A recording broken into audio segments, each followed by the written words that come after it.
It is DJ JD Bass doing another product review for you. This has actually been one of our staple lights for the last 2 years. Pretty much since it's been out, I've been using it. And I will have to say one thing about this light. I had to replace one of the stepper motors for one of the lasers. And I was actually able to do it myself, and it cost me, I think, $25 for the part from American DJ. I bought it directly from them. I took it apart, put the piece in, and I turned it on, and bam, it worked fine. So I was pretty happy about that. It wasn't that difficult.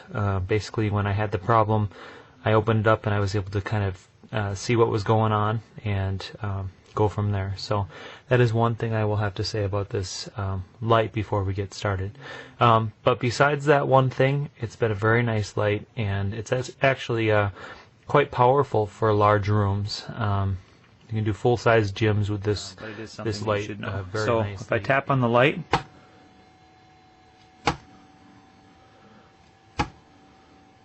you can kind of see what's going on here. Now remember, of course, this is small scale because it is obviously not shooting very far, but it's a really awesome effect. Tons and tons of beams, and I'll aim it to my ceiling so you can see what it's doing now.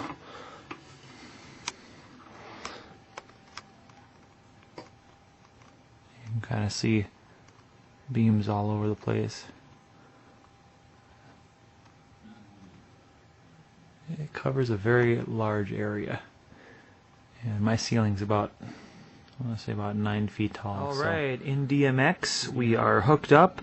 I got it on channel 33, which is my third scanner on my DMX controller here, and I'm just going to go ahead and show you what it does when you adjust different faders on. This is a 5-channel DMX light, which means you got 5 faders to work with, okay, and each one does something different.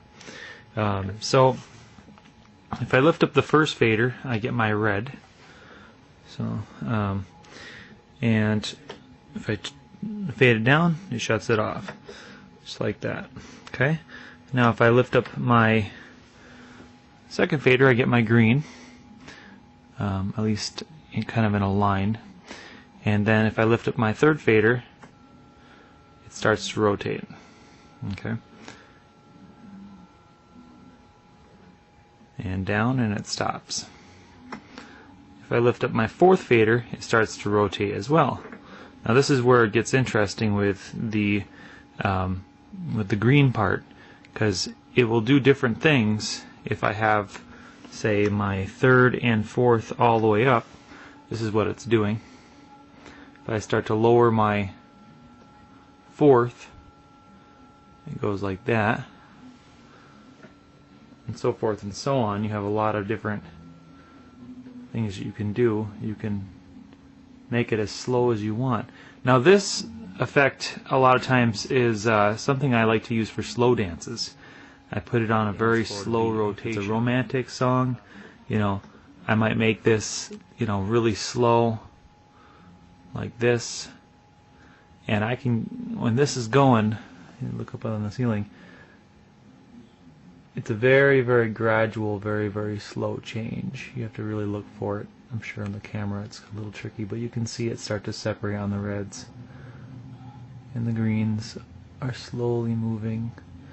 And if you have this going in a big room, it's almost like a disco ball effect, only with, you know, lasers. So it's really awesome.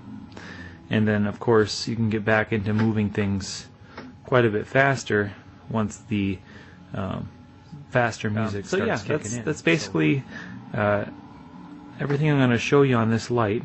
It's a really cool light overall. It does have strobing effects as well as just rotations.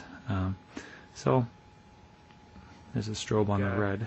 It is a little spendy, but it is a very high quality laser in comparison to the micro gobo laser, which I did a review on.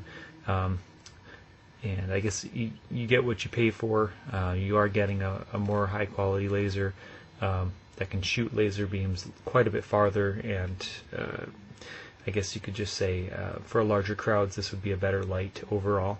So yeah, I hope you enjoyed this review, and subscribe and check out my other reviews on other great products.